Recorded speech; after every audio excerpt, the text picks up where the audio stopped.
Mesdames et messieurs, bonsoir. C'est 15h local du cas. Ce temps donc de notre journal complet en langue française que j'ai le plaisir de vous présenter durant les prochaines minutes. Tout de suite, les principaux titres.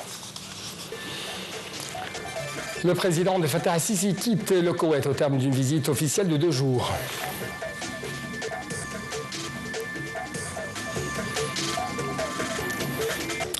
Moustapha Madbouli souligne la nécessité de l'orientation vers la fabrication et l'industrialisation de tous les composants de projets de l'énergie. Et enfin, le Hamas examine la proposition de trêve transmise par les médiateurs et donnera sa réponse le plus tôt possible. À la une donc de l'actualité, c'est le président de Fattah al-Sisi qui a quitté le Koweït cet après-midi au terme d'une visite officielle de 2 jours. Son Altesse, l'émir du Koweït, Cheikh Mesh'al Al-Ahmad Al-Sabah, a été à l'adieu du président al-Sisi à l'aéroport émirien.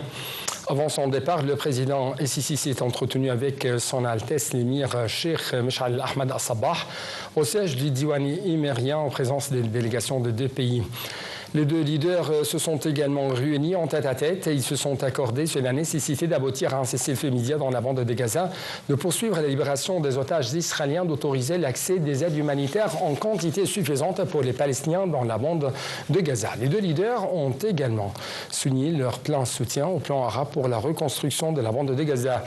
Ils ont aussi affirmé le refus de déplacement des Palestiniens hors de leur territoire, assurant la nécessité d'aboutir à un règlement juste et global de la cause palestinienne. D'autre part, le président de Fattah al-Sisi a reçu ce matin à son siège résidentiel au Koweït le prince héritier Cheikh Sabah al-Khalid al-Hamad al-Mubarak Sabah.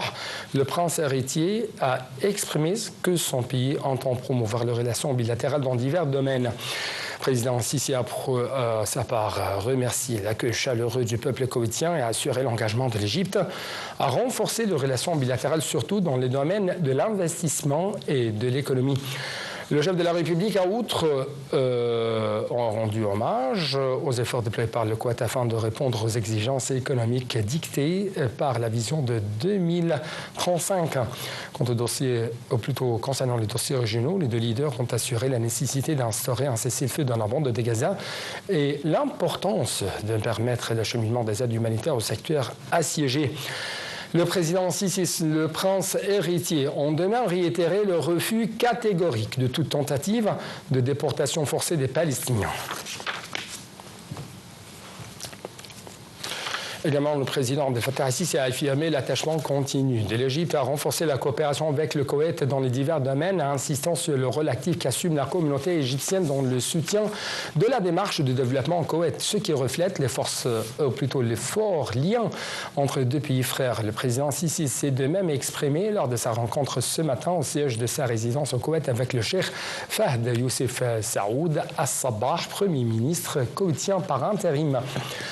Selon le porte-parole officiel de la présidence égyptienne, il y avait une rencontre qui abordait les moyens après concernant plutôt le fait de renforcer les relations bilatérales et de la promotion des partenariats pour répondre aux aspirations des 2 peuples.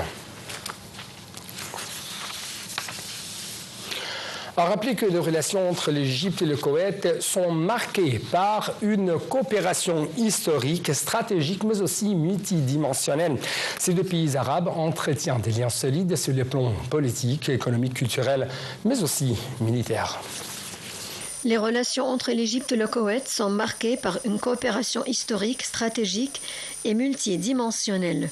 Ces 2 pays arabes entretiennent des liens solides sur les plans politiques, économiques, culturels et militaires. Sur le plan politique, l'Égypte fut l'un des premiers pays à reconnaître l'indépendance du Koweït en 1961. Depuis lors, les 2 nations ont souvent affiché une convergence de vues sur les dossiers régionaux, notamment la cause palestinienne et les enjeux de sécurité dans le Golfe.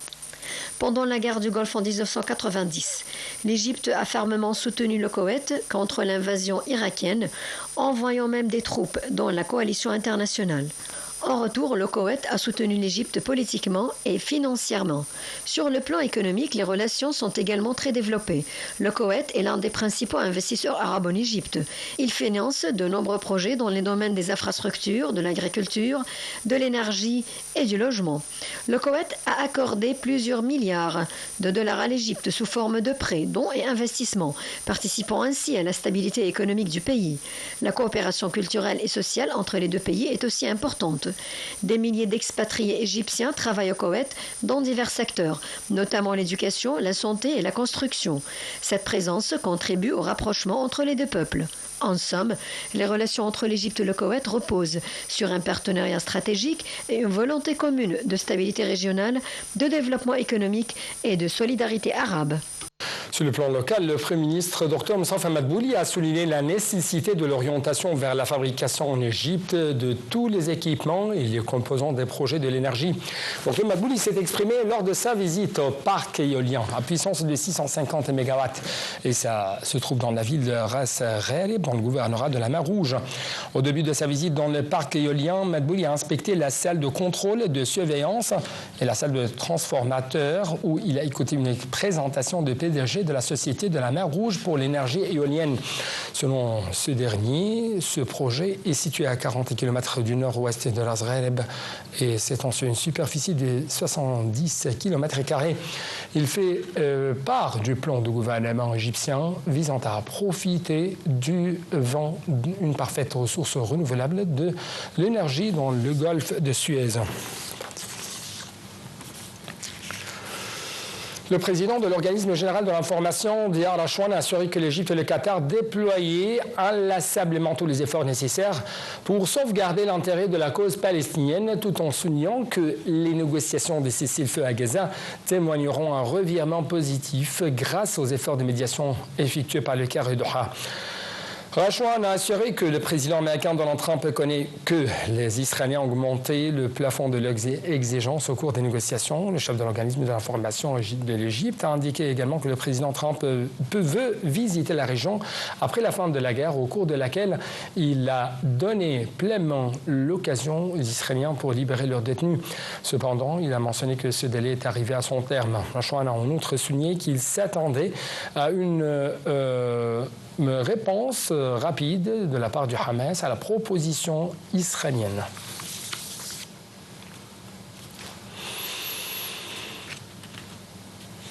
De sa part, le mouvement Hamas a dit examiner une proposition de trêve qui lui a transmise par les médiateurs, a indiqué que sa direction présentera sa réponse dès que les consultations nécessaires seront terminées et qu'il donnera également sa réponse le plus tôt possible.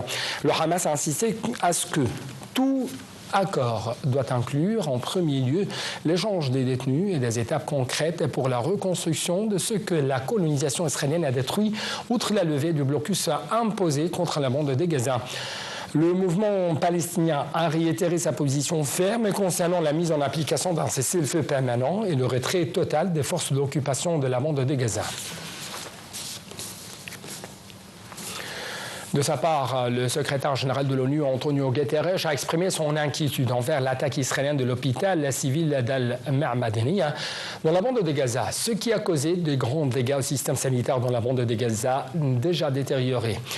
Guterres a déclaré que selon le droit humanitaire international, il faut respecter, protéger les blessés et les malades, ainsi que les cadres sanitaires et les services médicaux, dont les hôpitaux. Le secrétaire général de l'ONU a de même affirmé la nécessité de réactiver l'accord du cessez-le-feu sans délai, de respecter et de protéger les civils et de leur fournir le besoin essentiel.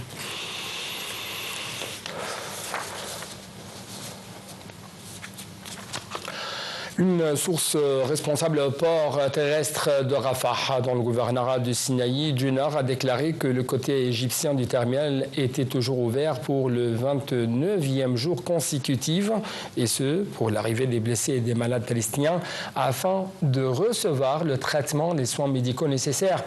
Alors que les autorités de l'occupation israélienne ont poursuivi de fermer le côté palestiniens du terminal. Elles ont également empêché l'accès des aides humanitaires et de secours ainsi que les équipements lourds nécessaires pour la reconstruction de la bande de Gaza et ont tenté de faire des expansions de ces opérations. Selon la même source, les personnels médicaux et les ambulances sont toujours prêts à accueillir les blessés palestiniens où 45 groupes comprenant 1700 blessés et malades et 2500 accompagnants ont été arrivés jusqu'au 18 mars dernier. Sur le plan politique, le Premier ministre palestinien Mohamed Mustafa a assuré l'importance du rôle de la communauté internationale pour l'arrêt de l'agression de l'occupation israélienne contre la bande de Gaza à travers un cessez-le-feu immédiat et la criminalisation des actes de violence de l'occupation et des colons en Cisjordanie, y compris Jérusalem-Est.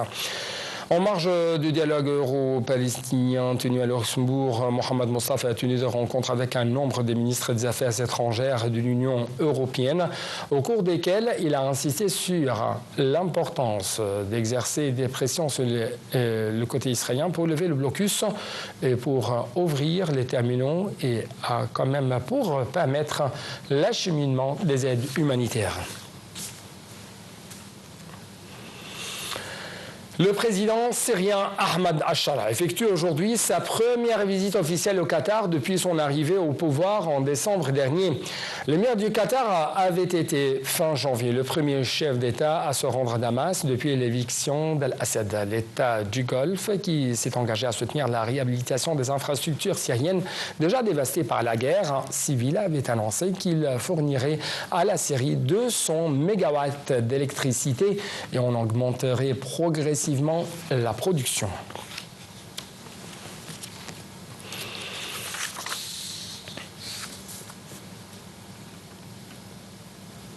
Le ministre iranien des Affaires étrangères, Abbas Araghchi, se rendra cette semaine à Moscou pour aborder la question de pourparlers entre l'Iran et les États-Unis avant un nouveau cycle de discussions avec Washington samedi.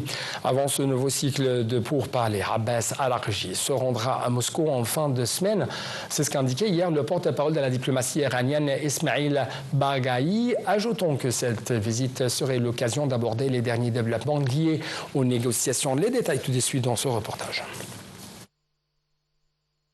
L'Iran et les États-Unis, qui n'ont plus de relations diplomatiques depuis 1980, ont échangé samedi dernier sous la médiation du sultanat d'Oman sur l'épineuse question du nucléaire iranien. Les pays occidentaux, États-Unis en tête, soupçonnent de longue date l'Iran de vouloir se doter de l'arme nucléaire. Téhéran rejette ces allégations et défend un droit au nucléaire à des fins civiles, notamment pour l'énergie. L'Iran et les États-Unis sont convenus de poursuivre les pourparlers le 19 avril, toujours sous médiation omanaise. Ces discussions se tiendront elles aussi à Mascate, la capitale d'Oman, a indiqué lundi soir le ministère iranien des Affaires étrangères. Les chefs de la diplomatie néerlandaise et italienne avaient cependant précédemment affirmé que cette deuxième session se tiendrait à Rome. Avant ce nouveau cycle de pourparlers, Abbas Araghchi se rendra à Moscou en fin de semaine, a indiqué lundi le porte-parole de la diplomatie iranienne, Ismail Baghai, ajoutant que cette visite serait l'occasion d'aborder les derniers développements liés aux négociations. Le chef de la diplomatie iranienne s'entretiendra avec son homologue russe Sergei Lavrov, a pour sa part confirmé Moscou, sans préciser la date de ces discussions. La Russie est l'un des membres d'un accord international sur le nucléaire, conclu avec l'Iran en 2015, mais aujourd'hui caduc depuis la décision des États-Unis de s'en retirer en 2018. La France, le Royaume-Uni, la Chine et l'Allemagne font également partie du pacte. Une femme âgée a été tuée dans une attaque ukrainienne massive au cours de la nuit à Koursk, dans l'ouest de la Russie. C'est ce qu'ont annoncé les autorités locales. Aujourd'hui, 9 personnes ont été blessées, selon la même source, ajoutant que des habitants de la ville étaient évacués en raison d'incendies dans plusieurs bâtiments. Les autorités de Koursk avaient été actives, une alerte aérienne pour une attaque de missiles et de drones et ont appelé également les résidents à s'éloigner des fenêtres, d'après le média pro-Kremlin. Izvestia. L'attaque sur Kursk survient après une frappe aérienne russe dévastatrice dimanche sur la ville ukrainienne de Sumy, qui a fait au moins 35 morts et suscité l'indignation de plusieurs dirigeants occidentaux ainsi que l'ONU. Fin donc de cette édition de notre journal complet en langue française. Merci beaucoup pour votre attention. Toujours bon suite de nos programmes sur votre deuxième chaîne nationale. Au revoir.